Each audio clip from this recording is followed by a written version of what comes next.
Before we begin, make sure to subscribe so you won't miss future journeys like this one. In the quiet hills of North Rhine-Westphalia, in a town called Brilon, a boy was born who would one day become one of Germany's most debated political figures. His name, Friedrich Merz. Born on November 11, 1955, his upbringing was far from the bustling political centers of Berlin or Bonn. Instead, young Friedrich grew up surrounded by the rhythms of provincial life, shaped by a strong sense of order, duty, and conservative values. Brilon was no metropolis. It was a modest town with deep Catholic traditions and an economy grounded in forestry and small industry. Here, the Merz family had built a stable, respectable life. Friedrich's father was a judge, and this legal background would later influence the path his son would follow. From an early age, Friedrich was surrounded by conversations about law, structure, and the functioning of state institutions. He attended the gymnasium in Brilon, where he was a serious, ambitious student. His interest in politics didn't develop immediately. At first, he leaned toward law, following in his father's footsteps. But as West Germany entered the 1970s, with social and economic change sweeping the country, Merz began to take note of the broader debates that shaped his nation. In those formative years, the political landscape of Germany was defined by contrasts. The Social Democratic Party, under leaders like Willy Brandt and later Helmut Schmidt, was redefining the country's role in the world. At the same time, the Christian Democratic Union, the CDU, the party that Merz would eventually come to lead, was navigating its post-Adenauer identity. Friedrich Merz was not immediately drawn to the political stage. He chose instead to study law and economics at the universities of Bonn and Marburg. These were years of intense intellectual engagement. He developed a particular interest in fiscal matters and constitutional law, subjects that would become central to his political persona in decades to come. During his university years, he joined the Cartellverband Katholischer Deutscher Studentenvereine, a Catholic student association, and the Young Union, the youth organization of the CDU. These affiliations provided Merz with a network of like-minded conservatives and introduced him to the internal dynamics of German party politics. By the time he completed his first state exam in law, Friedrich Merz was already recognized in CDU circles as a thoughtful, articulate young man with a sharp economic mind. Yet he remained largely unknown to the broader public. He was preparing, quietly but steadily, for a long-term career, not as a firebrand or populist, but as a strategist grounded in policy and discipline. In 1985, Merz passed his second state exam and began working as a judge and later as an attorney. However, the pull of politics had already grown strong. He would soon make the leap from legal chambers to the parliamentary chambers of Germany. His early life, though calm and relatively private, laid the foundations for the figure he would become. Disciplined, financially orthodox, and unapologetically conservative. These roots, planted in Brilon, would never fully leave him. As the 1980s progressed, West Germany was a country in transition. The economic boom of the post-war era had slowed, and the political consensus that had once defined German governance was beginning to fragment. These were years of ideological debate, not just about economics and security, but also about identity, values, and the limits of state responsibility. For Friedrich Merz, this was fertile ground. After his work in law, Merz transitioned into a position at the German Chemical Industry Association. This role might seem unrelated to his later political life, but it was here that he deepened his understanding of how industry, regulation, and economic policy intertwined. He became fluent in the language of business, a trait that would later define his economic positions as a politician. By 1989, Merz made a decisive move. He was elected to the European Parliament as a representative for the CDU. This marked the true beginning of his political career. In Brussels and Strasbourg, he became known for his focus on financial and economic affairs, as well as his analytical, no-nonsense approach. He was not a charismatic performer, but rather a detail-oriented policy thinker. At a time when many politicians preferred grand rhetoric, Merz offered something different: precision, pragmatism, and clear principles. His work in the European Parliament gave him valuable experience with international policy making and the complexities of European integration, experience that would later shape his positions on the EU and the Eurozone. In 1994, he returned to national politics and entered the German Bundestag. Here, his ascent was swift. Within just a few years, he was recognized as one of the most capable voices in the CDU on matters of finance and taxation. By the late 1990s, Merz had earned a reputation as an advocate for market-oriented reforms and fiscal conservatism, ideals that would remain consistent throughout his public life. His early years in politics were not about grabbing headlines or building a personal brand. Instead, they were marked by quiet determination, technical expertise, and a belief that Germany's future depended on sound economic management. He was shaped by the institutions he worked in: the courts, the industrial world, and the European Parliament, all of which valued order, law, and long-term thinking over short-term spectacle. What began as a modest childhood in Brilon had grown into a political career, grounded in discipline and economic realism. Friedrich Merz was not yet a household name in Germany, but among insiders, his trajectory was clear. He was a man to watch, a figure whose calm confidence and ideological clarity set him apart from the more populist or media-driven personalities of his generation. By the dawn of the new millennium, Merz stood on the edge of true political influence. He had entered politics not as a reactionary or a celebrity, but as a planner, an economist, and above all, a believer in conservative principles rooted in Germany's legal and economic traditions. The quiet boy from Brilon was becoming something more, a voice for a particular kind of Germany, orderly, rational, and committed to fiscal restraint. As the 1990s came to a close, Germany was in the midst of redefining itself. The reunification of East and West had created both opportunity and complexity. The post-Cold War era demanded not just celebration, but also difficult structural adjustments.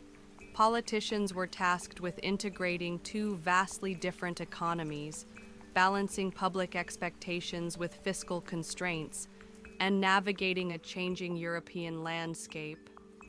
It was during this time that Friedrich Merz began to find his voice, and that voice was conservative, clear, and unapologetically economic in focus. By 1994, Merz had become a member of the Bundestag, representing North Rhine-Westphalia. He entered at a time when Germany's political center of gravity was shifting. The long CDU era under Helmut Kohl was nearing its end, and newer voices were needed, not only to manage change, but also to redefine what the Christian Democratic Union stood for in a reunified Germany. Merz quickly stood out among these voices. His reputation was not built on charisma, but on competence. He was meticulous, particularly in matters of taxation, budget policy, and constitutional law. His speeches were often dense with numbers and legal references, but they also had a clarity that resonated with those who appreciated a rational approach to governance. Within the CDU, Merz came to symbolize a wing of the party that emphasized personal responsibility, smaller government, and a strong national identity rooted in law and order. In a political environment often driven by emotional appeals and shifting coalitions, Merz represented continuity with the values of the post-war German Republic, what he saw as the virtues of discipline, thrift, and sovereignty. His star rose quickly. In 2000, he achieved a major milestone.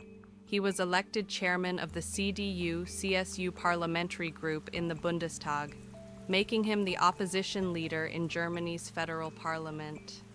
This was the peak of his political influence at the time, and it marked him as a potential future chancellor. In this role, Merz sharpened his political identity. He argued strongly against what he considered to be excessive welfare dependency and growing bureaucracy. He favored tax simplification and a reduction of state intervention in the economy. One of his more memorable proposals was a radical reform of the German tax code, a so-called beer coaster tax, where income tax declarations could be done on the back of a beer mat. The idea, symbolic more than literal, captured his core message. The state should be lean, efficient, and easy to navigate. However, while Merz appealed to a segment of the conservative electorate, not everyone in the CDU embraced his approach.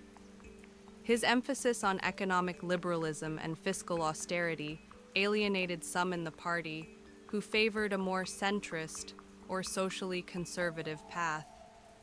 This internal tension became more pronounced as Angela Merkel rose within the party. Merkel, also from the CDU, but with a markedly different style and strategy, gradually consolidated her power. She represented pragmatism, moderation, and consensus. Merz, in contrast, was more ideologically anchored and less inclined to compromise on his core beliefs. The result was a clash of visions. By 2002, Merkel succeeded in pushing Merz aside from his leadership position in the Bundestag. While he remained a member of parliament, his influence within the party hierarchy began to fade. For some observers, this marked the end of his political career. But Friedrich Merz was not finished, not by a long shot. In the years that followed, he withdrew from the front lines of politics, but he did not retreat from public life. Instead, he entered the private sector, joining advisory boards and corporate positions, most notably at BlackRock Germany, the German arm of one of the world's largest asset managers. This phase, moving from politics to business, would later become both a strength and a controversy in his return to politics. For now, it allowed Merz to deepen his understanding of the global economy and refine his views on how nations should respond to globalization, financial risk, and capital flows. Throughout this period, Merz maintained a loyal following among CDU members and conservative thinkers who felt that the party, under Merkel's centrist leadership, had drifted too far to the left. For them, Merz represented the intellectual and economic backbone of a party they feared was losing its identity. Though out of office, Merz was not out of ideas. His speeches, writings, and public comments continued to promote a vision of Germany that was economically self-reliant, structurally disciplined, and resistant to over-regulation. His critics saw him as rigid and nostalgic. His supporters saw him as principled and forward-looking. What remained constant was the core of his message, that Germany's strength depended not on expansion of the state, but on the strength of its institutions, its businesses, and the fiscal responsibility of its citizens. In this period, Friedrich Merz transitioned from a politician to a political symbol, not merely a man with ideas, but the embodiment of a particular strain of German conservatism. And though he had stepped back, the foundations were being laid for what would become one of the most unexpected political comebacks in modern German history. The early 2000s marked a turning point in German politics. The rise of Angela Merkel signaled a new phase for the Christian Democratic Union, one defined not by ideological firmness, but by tactical flexibility. Merkel's leadership emphasized pragmatism over principle, consensus over confrontation. For Friedrich Merz, this shift was both personal and political. Once regarded as a leading contender for the chancellorship, he now found himself increasingly on the margins of his own party. Merkel and Merz had fundamentally different styles. Where Merkel was deliberate, understated, and cautious, Merz was direct, economic-minded, and ideologically anchored. Their contrasting approaches became evident as Merkel, in her quiet and calculating manner, consolidated power within the CDU. One by one, potential rivals were sidelined or absorbed. Merz, despite his credentials and parliamentary experience, found himself gradually edged out.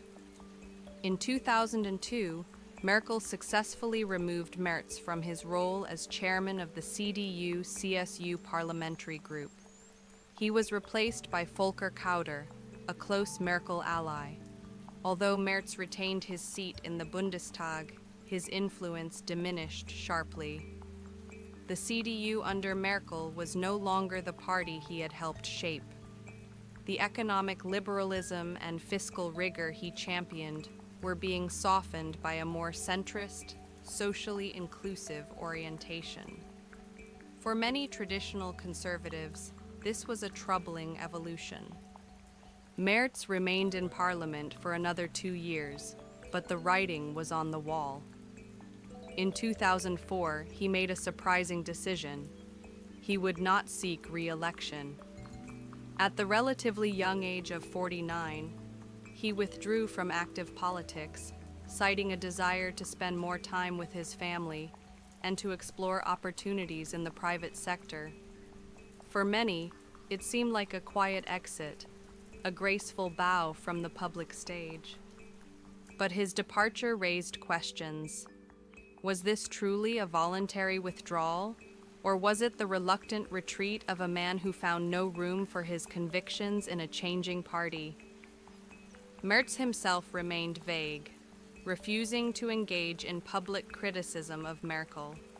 Still, his departure symbolized the victory of one vision of conservatism over another. In the years that followed, Merz transitioned into the world of business with remarkable ease. He became a partner at a prestigious law firm and later assumed high-level positions on the supervisory boards of several major German companies. Most notably, in 2016, he was appointed chairman of the supervisory board of BlackRock Germany, the German branch of the world's largest asset manager. His new role placed him at the center of global finance, dealing with asset management, regulatory frameworks, and corporate governance on an international scale. While critics accused him of becoming too close to global capital interests, Merz defended his work as part of a broader commitment to economic expertise and practical engagement with modern markets. Meanwhile, German politics under Merkel moved steadily toward the center. Her leadership style, sometimes called asymmetric demobilization, diffused political opposition by adopting parts of her opponent's platforms. This led to a long period of stability, but also to a blurring of ideological lines. The CDU, once the home of clear economic conservatism, became associated more with managerial competence than with bold reform. In this context, the memory of Friedrich Merz took on new meaning. He was no longer just a former politician. He became a symbol for many disaffected conservatives, a reminder of a time when the CDU had clear lines, firm convictions, and a sharper economic message. Some within the party began to whisper about a comeback. Merz, for his part, did not push for a return, at least not yet. But he kept giving speeches, writing essays, and appearing at conferences where he continued to articulate a vision of Germany that stood apart from Merkel's centrist pragmatism. He spoke of national sovereignty, fiscal responsibility, and the dangers of overregulation. He warned of complacency in the face of demographic and technological challenges.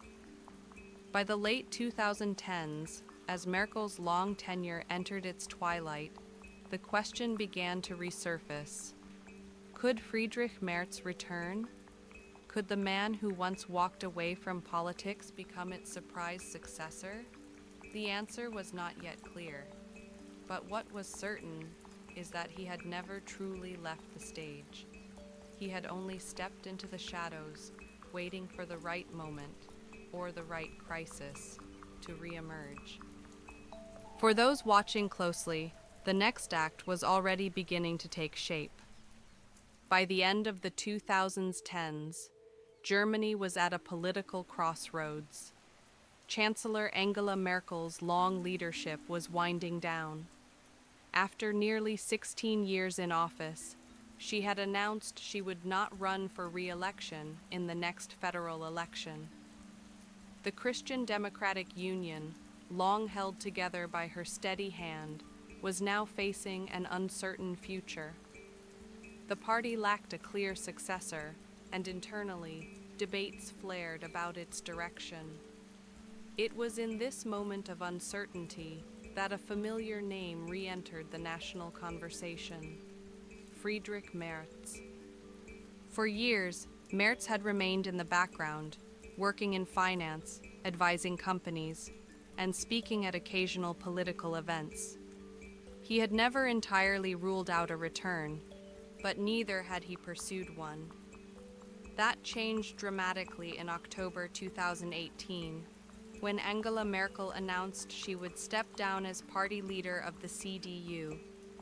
The position was now open, and the party was about to enter a leadership race that would shape its post-Merkel identity.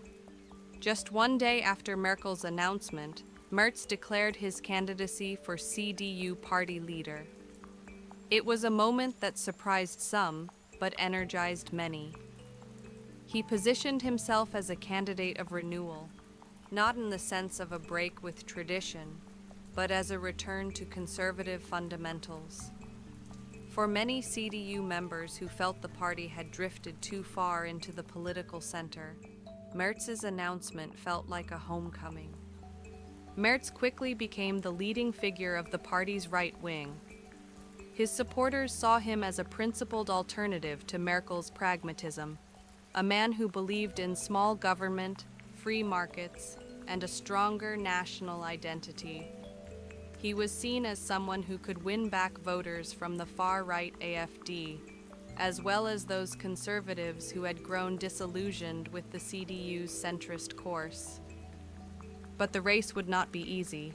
He faced strong opponents, including Annegret Kramp-Karrenbauer, Merkel's preferred successor, and Jens Spahn, a younger voice from the CDU's conservative flank. In the end, Merz narrowly lost to Kramp-Karrenbauer in December 2018. The margin was slim, and the message was clear. Merz still had strong support within the party, but not quite enough to take the top job. Many thought that would be the end of the comeback, but Friedrich Merz was not discouraged. When Kramp-Karrenbauer resigned just a year later in early 2020, citing doubts about her authority and leadership, the door opened again. Merz announced his second candidacy for the CDU leadership, this time with a broader strategy. He reached out not only to the party's base, but also to the business community, young conservatives, and even skeptical centrists. However, once again, the CDU leadership contest would prove difficult. In January 2021, in a digital party congress held during the COVID-19 pandemic, Merz was defeated again, this time by Armin Laschet, the moderate minister-president of North Rhine-Westphalia. It was another narrow loss, and once again, a centrist candidate prevailed. What followed was unusual. Immediately after his defeat, Merz asked for a position in the federal cabinet, signaling a willingness to cooperate with the new leadership. The request was not granted, and some saw this move as a rare misstep in his otherwise disciplined career. Critics accused him of being out of touch with the modern political landscape. Supporters argued that he had shown pragmatism and a readiness to contribute, even without power. Despite these setbacks, Friedrich Merz remained undeterred. And as the CDU entered the 2021 federal election under Laschet's leadership, Merz watched as the party suffered one of its worst results in post-war history. The loss triggered a new round of soul-searching within the CDU, and once again, attention turned to Merz. This time his timing was right. In early 2022, Friedrich Merz ran for CDU leadership for the third time, and finally, he won. He secured a clear majority of party member votes, becoming the new party chairman. It was a moment of quiet triumph. After nearly 2 decades in the political wilderness, Merz had returned to the helm of the party he once helped shape. His leadership came at a difficult moment. The CDU was now in opposition, having lost the chancellery to Olaf Scholz and the Social Democratic Party. But this also gave Merz the freedom to reshape the party's message, rebuild its base, and prepare for the next election cycle without immediate pressure to govern. From the sidelines to the spotlight, from corporate boardrooms to party conventions, the long arc of Merz's return was complete. It had taken patience, resilience, and a deep belief in his vision of Germany. Whether his leadership would ultimately return the CDU to power remained to be seen, but one thing was now certain. Friedrich Merz was no longer just a figure of the past. He was once again a man of the present.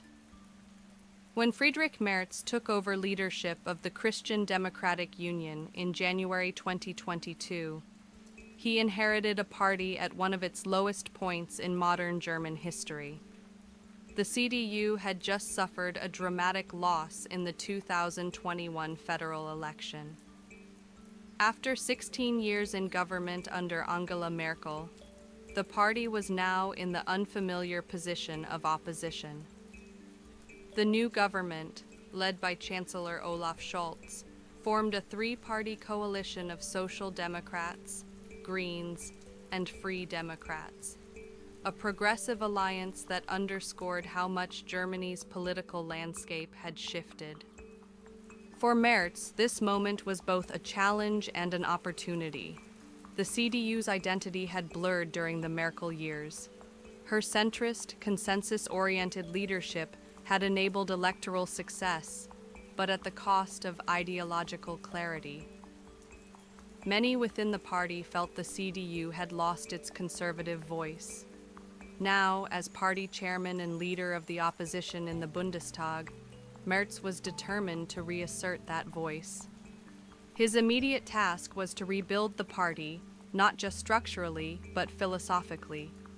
Merz began with a message of renewal rooted in traditional conservative principles, fiscal discipline, national security, support for industry, and a re-emphasis on personal responsibility. He criticized what he saw as ideological overreach in the new government, particularly in energy policy, taxation, and immigration. In his speeches, Merz projected calm authority, often drawing on his experience in business and law. He framed the CDU as the party of reason and competence, contrasting it with what he described as the fragmented and experimental nature of the new coalition. He pledged to focus on policy, not personality, a direct departure from the media-driven style of populist leaders elsewhere in Europe. Internally, Merz also took steps to reconnect with the party's grassroots. He toured across Germany, meeting with local CDU chapters, listening to concerns, and calling for a return to values-based politics. He was particularly focused on younger voters, many of whom had drifted toward the Greens or the Liberal FDP. His message was clear. The CDU could be a modern, yet principled force, forward-looking, but rooted in its founding ideas. One of the key issues under his leadership was Germany's response to Russia's invasion of Ukraine in February 2022. Merz supported the government's decision to aid Ukraine, but was also vocal in demanding more decisive and faster support, especially in terms of military equipment and sanctions. He used this moment to reassert the CDU's role as a guardian of Western alliances and German security policy. His tone was statesmanlike, critical, but not inflammatory. Yet, leading in opposition also brought limitations. Merz had to strike a delicate balance, holding the government accountable while also appearing constructive. He avoided extreme rhetoric, preferring a calm but firm approach. This was consistent with his long-standing belief in rule-based governance and institutional strength, ideas that had shaped his political identity from the start. His efforts began to show results. By late 2022 and into 2023, the CDU regained ground in opinion polls. In several state elections, the party performed better than expected, signaling a slow but steady recovery of public trust. Merz emphasized that this was not a personal victory, but a sign that voters were once again responding to clear principles and responsible leadership. Still, challenges remained. Merz had to manage ideological diversity within the CDU, from pro-business liberals to social conservatives. He also faced ongoing scrutiny from the media, especially regarding his past ties to the financial industry and his sometimes rigid positions on social policy. But Merz stayed consistent. His message was one of discipline, responsibility, and reform. Under his leadership, the CDU began to redefine itself, not merely as an opposition force, but as a government in waiting. Merz worked to develop a comprehensive shadow cabinet, policy platforms on climate, digitalization, migration, and education. His vision for the CDU was not just to critique, but to prepare, to be ready to govern again, not as a copy of the Merkel era, but as a party with renewed purpose. In many ways, Friedrich Merz's role in these years was that of a bridge, connecting the CDU's post-war traditions with the demands of a rapidly changing society. He represented an older model of politics, slow, methodical, and policy-driven. And yet, through that very model, he was offering something new to a younger electorate tired of spectacle and short-term thinking. The question remained whether that message would translate into lasting political success. But one thing was clear. Under Merz, the CDU was once again a serious, credible voice in German politics, and he was not leading from the shadows anymore. Economic policy has always been at the core of Friedrich Merz's political identity. From his earliest speeches in the Bundestag to his years in the private sector, he has consistently framed Germany's success as dependent on economic order, fiscal restraint, and entrepreneurial freedom. Now, as the leader of the opposition and chairman of the CDU, Merz has returned to the national conversation on economic strategy, this time with the long view of both politics and business behind him. Germany, like many industrialized nations, faces a series of profound economic challenges. Globalization has shifted production eastward. Demographic change is straining the country's social security systems. The energy transition demands new infrastructure and innovation, while digitization continues to lag compared to international competitors. Inflationary pressures, exacerbated by the war in Ukraine and supply chain disruptions, have also tested the limits of policy responses. In this context, Merz has positioned himself as a voice of realism, neither utopian nor defeatist, but focused on what he sees as essential reforms. One of his central concerns is Germany's competitiveness in the global economy. Merz often warns that without major reforms, Germany risks falling behind. He argues that the country's high tax burden, heavy bureaucracy, and slow regulatory processes are choking innovation and discouraging investment. He advocates for a leaner state, with faster administrative procedures, simplified tax law, and a clearer legal framework for businesses to thrive.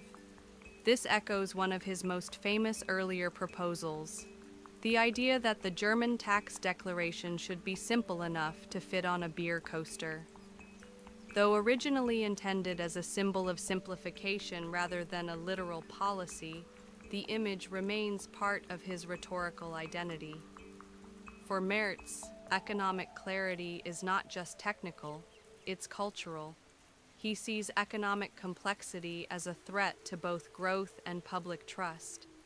Another focus for Merz is energy and industrial policy. The transition to renewable energy, while broadly supported in Germany, has created tension between environmental goals and industrial stability. Merz argues that energy policy must not be driven by ideology alone. He supports renewable expansion, but calls for a more balanced approach, one that maintains supply security, protects key industries, and remains technologically neutral. He has criticized what he calls the green overreach of certain government plans, suggesting that energy must remain affordable and reliable for both citizens and companies. At the same time, Merz has acknowledged the urgency of addressing climate change. Unlike some conservative leaders abroad, he does not deny the scientific consensus. Instead, he argues that climate policy must be economically sustainable. He supports carbon pricing and emissions trading mechanisms, so long as they are integrated with European markets and do not disproportionately burden lower-income groups. Another recurring theme in Merz's economic vision is education and innovation. He views Germany's education system as overly bureaucratic and resistant to reform. Merz often points out that the country lags behind in digital infrastructure for schools and universities. He proposes a modernization strategy focused on STEM fields, vocational training, and partnerships between industry and research institutions. For Merz, education is not just a social issue, it is the foundation of long-term economic resilience. He also emphasizes the role of small and medium-sized enterprises, or the Mittelstand, which form the backbone of the German economy. Merz supports easing regulatory burdens on these businesses, improving access to capital, and strengthening vocational education pipelines. He sees the Mittelstand not just as an economic category, but as a cultural asset, embodying craftsmanship, responsibility, and intergenerational continuity. In the broader European context, Merz remains a committed pro-European. However, he is critical of what he sees as the EU's drift toward excessive centralization. He advocates for a European Union that is efficient, focused on core competencies, and respectful of national fiscal sovereignty. He supports the euro, but insists that fiscal rules within the eurozone must be enforced more strictly. In his view, shared currency requires shared discipline. His stance on fiscal policy also reflects his lifelong priorities. Merz supports the Schuldenbremse, Germany's constitutional debt brake, and argues that it should remain in place despite pressure to finance large-scale investments through borrowing. He believes that intergenerational justice requires fiscal prudence today to avoid burdens on future taxpayers. For Merz, debt is not just an accounting issue. It is a moral question of responsibility. Critics sometimes portray Merz's economic views as rigid or outdated. They argue that today's challenges require flexibility, especially in response to climate change, digital disruption, and geopolitical uncertainty. But Merz insists that long-term stability depends on clear rules, predictable policy, and institutional trust. He views economic uncertainty not as something to embrace, but as something to manage through sound governance. At a time when Germany must navigate the twin transitions of decarbonization and digitalization, Friedrich Merz offers a vision grounded in structure, accountability, and market dynamics. Whether that vision will resonate with a broader electorate, particularly younger generations facing new kinds of economic insecurity, remains to be seen. But his consistency on these issues, developed over decades, gives him a unique voice in the debate. In shaping Germany's economic future, Merz does not promise transformation through revolution. Instead, he offers a framework for disciplined reform, reforms rooted in the belief that economic strength is the foundation of social cohesion, national security, and democratic stability. Friedrich Merz has long been regarded as one of Germany's most ideologically consistent political figures. His worldview is anchored in traditional conservative values, the importance of order, responsibility, national identity, and individual initiative. Yet the Germany of the 2020s is not the Germany of his early political years.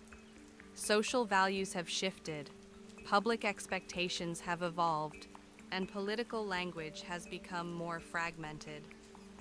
For Merz, the challenge is not just to lead the CDU, but to translate conservative thought into a modern key, to remain true to principle while remaining relevant to a changing society. His conservatism is not populist. It is deeply institutional, shaped by law, economics, and a historical understanding of the Federal Republic. He speaks not of dramatic cultural decline, but of quiet erosion, of institutions losing clarity, of citizens losing trust, of society drifting toward excessive individualism without a clear moral or civic compass. On issues such as migration, Merz has consistently called for both control and integration. He is critical of open border approaches, arguing that immigration must be managed in a way that balances humanitarian duty with national capacity. He supports legal immigration, particularly for skilled labor, but insists on cultural integration and clear legal expectations for newcomers. This position has sometimes drawn criticism. During moments of crisis, such as the 2015 refugee influx, Merz was more cautious than Merkel, emphasizing the risks of uncontrolled migration for social cohesion. While he does not adopt the rhetoric of far-right parties, his tone is often firm and structured.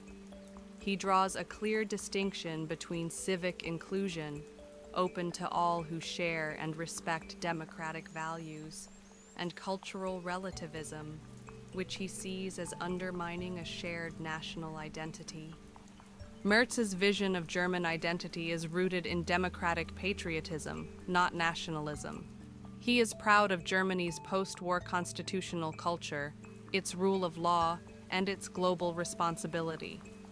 Yet he is also wary of what he calls a culture of self-denial, in which Germany, out of historical guilt, avoids articulating its legitimate national interests. He believes Germany can and should speak with confidence about its values, its contributions, and its expectations of those who live within its borders.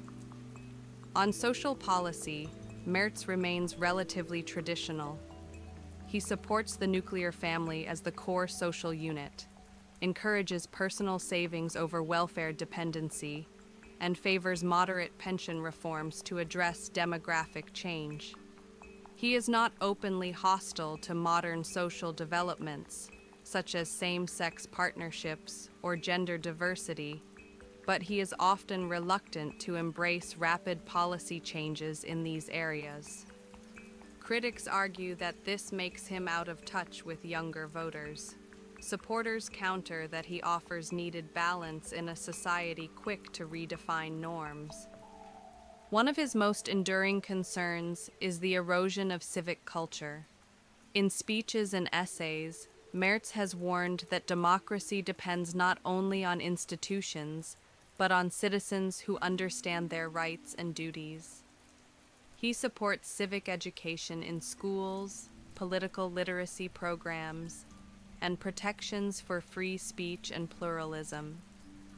He views social media and the fragmentation of public discourse with caution, arguing that the quality of democracy depends on the quality of its conversations. His critics sometimes accuse him of painting too bleak a picture. Germany, they say, remains a prosperous, open, and democratic country. But Merz responds that prosperity is not self-sustaining, and freedom is not self-renewing. Without common reference points, shared history, legal norms, and a culture of respectful debate, he believes democratic societies can become shallow and unstable. His conservative worldview also includes a strong commitment to security and the rule of law.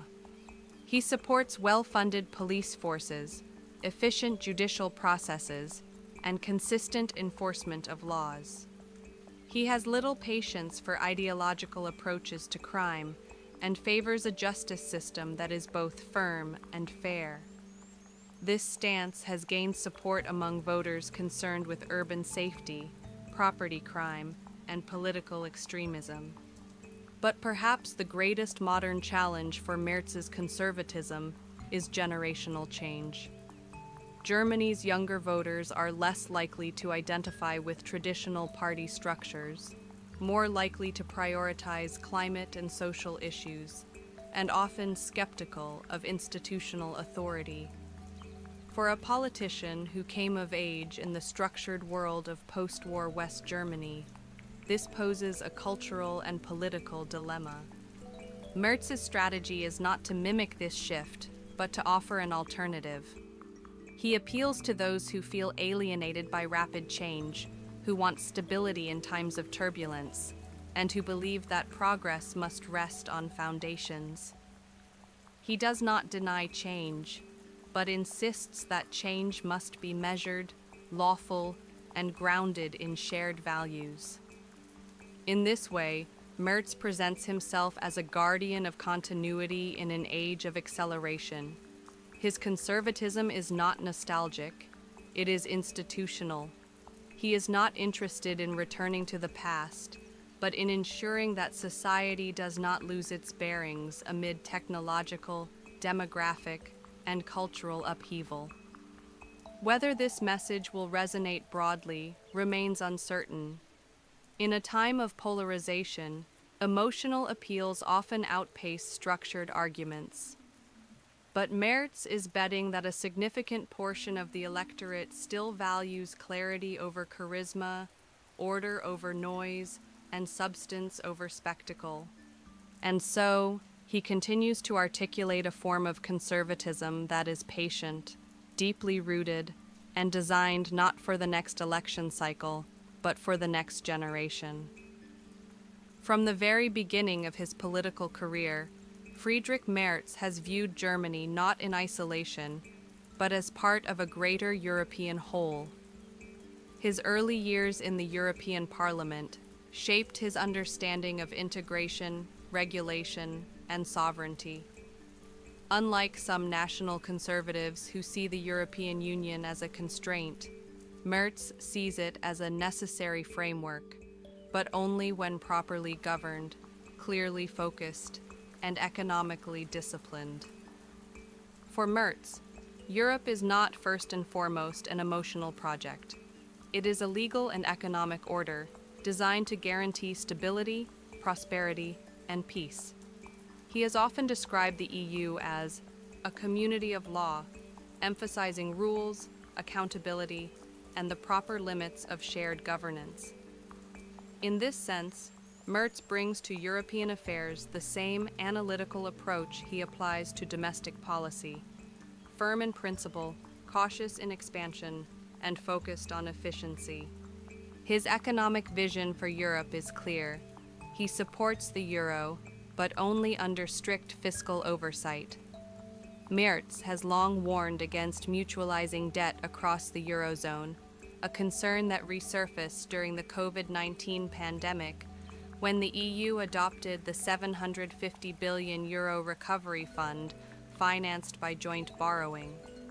While he did not outright oppose pandemic relief, he cautioned against establishing permanent mechanisms that weaken the principle of national responsibility for fiscal decisions.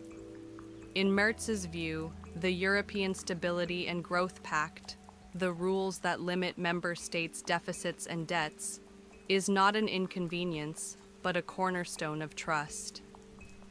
He argues that weakening these rules undermines the entire monetary union, encouraging irresponsible spending and risking long-term instability.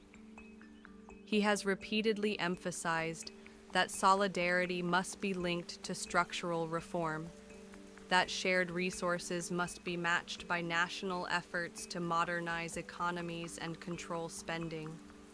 On foreign and security policy, Merz sees Europe as underprepared and overly dependent.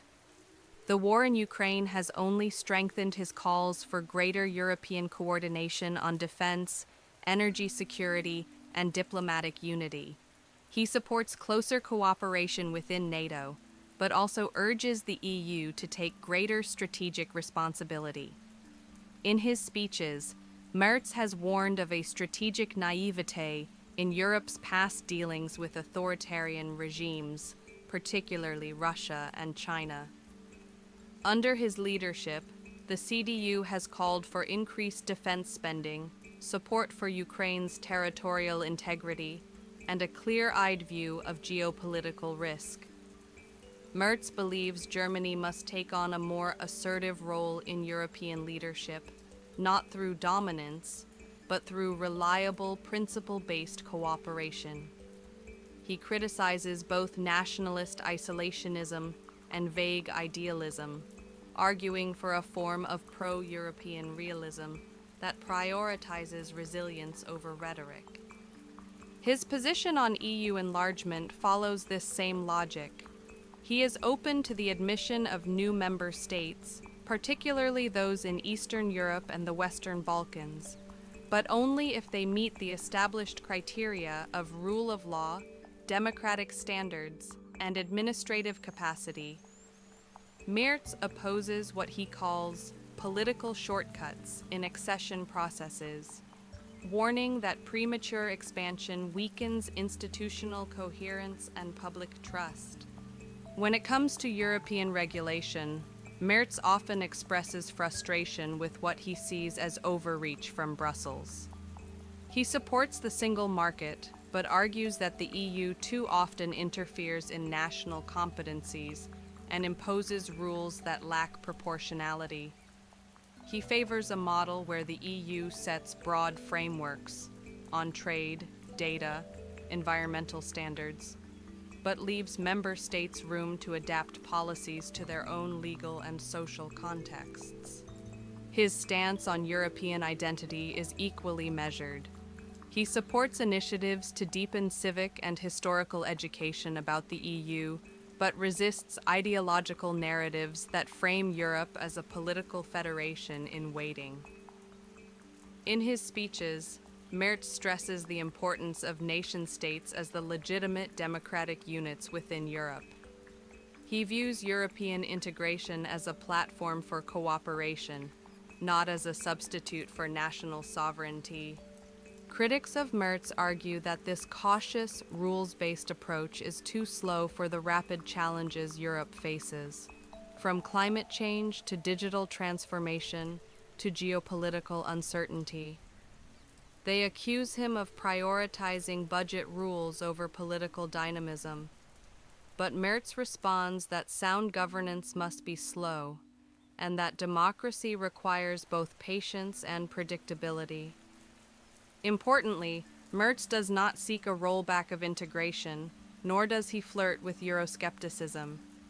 His tone is not anti-European, it is structural. He wants an EU that works better, governs with clarity, and avoids ambitions that exceed its mandate.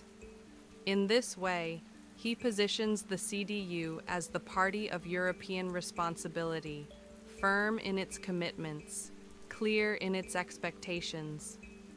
Under Merz's leadership, the CDU has sought to reassert its role in shaping EU policy, particularly on economic governance, energy strategy, digital regulation, and transatlantic relations.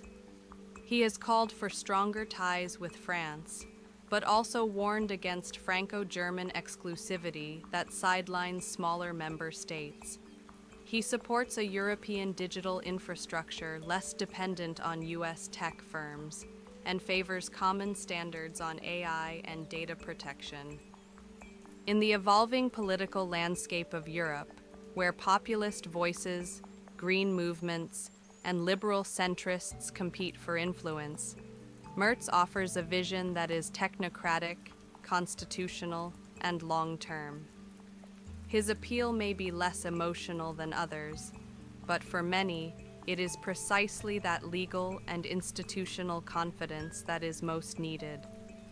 To Merz, Europe is not a story of destiny, but a structure of responsibility. It is not a leap of faith, but a work of law. And in that vision lies both the strength and the challenge of his approach. Friedrich Merz is a man who often divides opinion. For some, he represents clarity, discipline, and a much-needed return to principle in an era of political drift. For others, he embodies rigidity, economic orthodoxy, and a vision of society that feels out of sync with the cultural pluralism of 21st century Germany. Understanding his public image and evolving legacy requires a careful look at how he is perceived by voters within his own party and across the wider political spectrum. Throughout his career, Merz has maintained a consistent ideological profile. This consistency is one of his greatest assets, and, paradoxically, also one of his greatest liabilities. In a political landscape increasingly shaped by flexibility, responsiveness, and shifting coalitions, Merz has remained unmistakably himself. His adherence to core conservative principles, fiscal restraint, national identity, institutional integrity, has earned him the loyalty of many within the CDU's traditional base. But it has also made it harder for him to connect with voters who favor adaptability and progressive reform. Within the CDU, Merz has long been both admired and contested. He is respected for his intellect, legal precision, and economic expertise. Yet his rise has often been met with quiet resistance from party moderates who prefer consensus politics and see Merz's sharp ideological lines as limiting the party's electoral reach. His 3 attempts at party leadership illustrate this internal dynamic: broad support at the grassroots level, but hesitancy among the party elite, at least until his final successful bid in 2022. In the broader public sphere, Merz's image has undergone several transformations. During the early 2000s, he was seen as a rising star of the CDU, young, articulate, and economically focused. After his withdrawal from active politics in 2004, he faded from public view, only to re-emerge more than a decade later as a kind of political revenant, unchanged in principle, but now cast in contrast to Merkel's centrist pragmatism. His return brought renewed attention, not just for his policy positions, but for what he represented symbolically. To some, he was a corrective to Merkelism, a figure who could restore ideological clarity to the CDU after years of compromise. To others, he appeared out of step with the society that had moved on, particularly in matters of gender equality, climate justice, and cultural diversity. Media portrayals of Merz often reflect these tensions. He is frequently described as professor-like or technocratic, highlighting his preference for structured argument over emotional appeal. This style, while admired by some, can come across as detached, especially in a media environment that rewards charisma and immediacy. His communication is precise, but not always warm, persuasive, but rarely populist. Still, Merz has proven to be more adaptive than his critics often suggest. Since assuming leadership of the CDU, he has made efforts to broaden his appeal, meeting with youth groups, moderating his tone on some social issues, and highlighting themes like digitalization, energy security, and geopolitical responsibility. While he has not abandoned his conservative framework, he has shown a pragmatic willingness to engage with the present rather than simply defend the past. Merz's public legacy is also shaped by his career outside politics, particularly his role at BlackRock Germany. His work in global finance has made him a lightning rod for criticism from the political left, who frame him as a symbol of neoliberalism and elite detachment. Yet Merz himself views this period as a source of credibility. In his view, practical experience in economics strengthens political leadership, not weakens it. He often contrasts his business background with career politicians who, he argues, lack grounding in the real economy. Despite the polarized reactions he evokes, Merz remains an unusually consistent figure in German public life. He does not reinvent himself every election cycle. His positions are known, his worldview transparent. In an age of political branding, this constancy can be both a weakness and a strength. For voters looking for reliability and principle, Merz offers a clear alternative. For those seeking innovation and rapid change, he may feel like a figure from a different era. Perhaps the most striking feature of Merz's public profile is his resilience. Many thought his political career ended in 2004. Few expected him to return, let alone win the leadership of Germany's largest political party nearly 2 decades later. His ability to endure, not only in politics, but in relevance, speaks to a kind of durability that is increasingly rare in modern democracies. In terms of legacy, Merz may ultimately be remembered less for any single policy achievement than for the role he played in redefining the post-Merkel identity of the CDU. Whether he leads the party back into government or not, his impact on its ideological realignment is already visible. He has reopened debates that had gone quiet, reasserted the language of principle, and offered a vision of Germany that, whether one agrees with it or not, is undeniably clear. And in an era marked by uncertainty, that clarity may, in itself, be part of his legacy. As of the mid-2020s, Friedrich Merz stands at a crossroads, one that is both political and historical. He leads Germany's largest opposition party, commands the attention of the Bundestag, and continues to shape public discourse.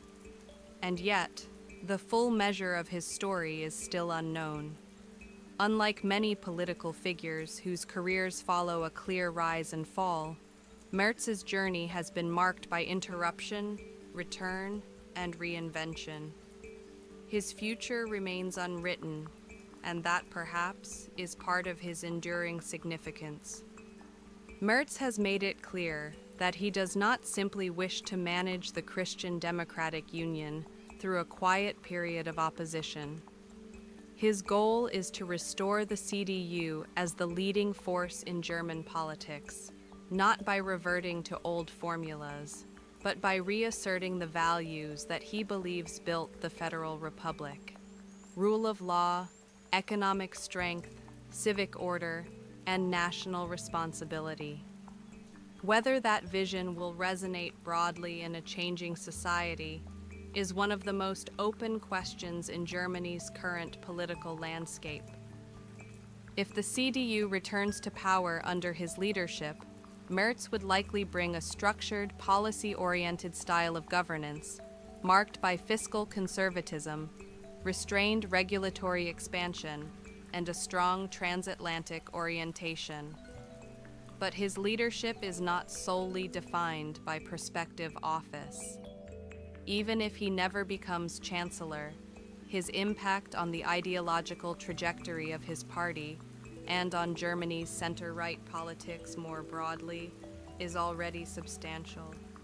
Merz is, in many ways, a rare figure, a politician with deep private sector experience, legal training, and decades of exposure to international policy frameworks.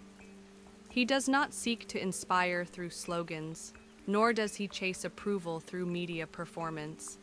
His political persona is built not on emotional appeal, but on clarity of thought and consistency of message.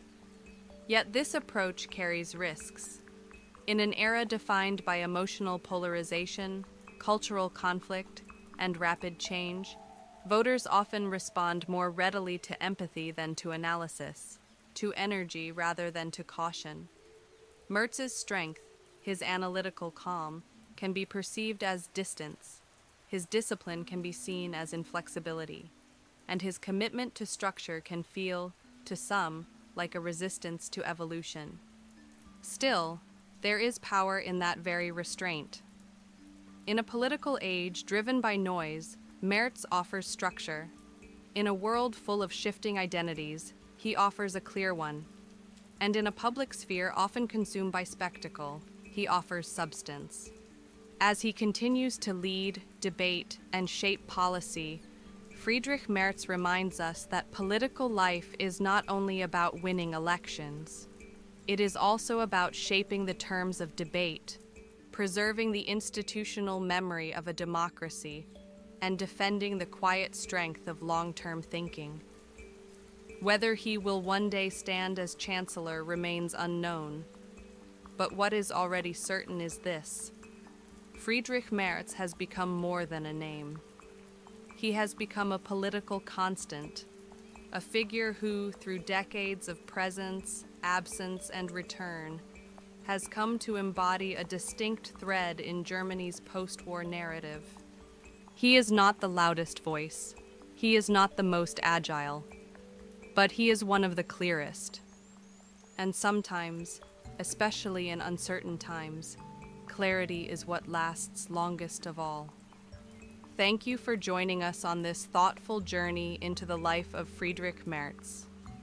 If you found this story calming, informative, or simply good company on your way to rest, please consider subscribing to Sleeponomics. There are many more journeys ahead, quiet, clear, and made for peaceful nights. Sleep well and good night.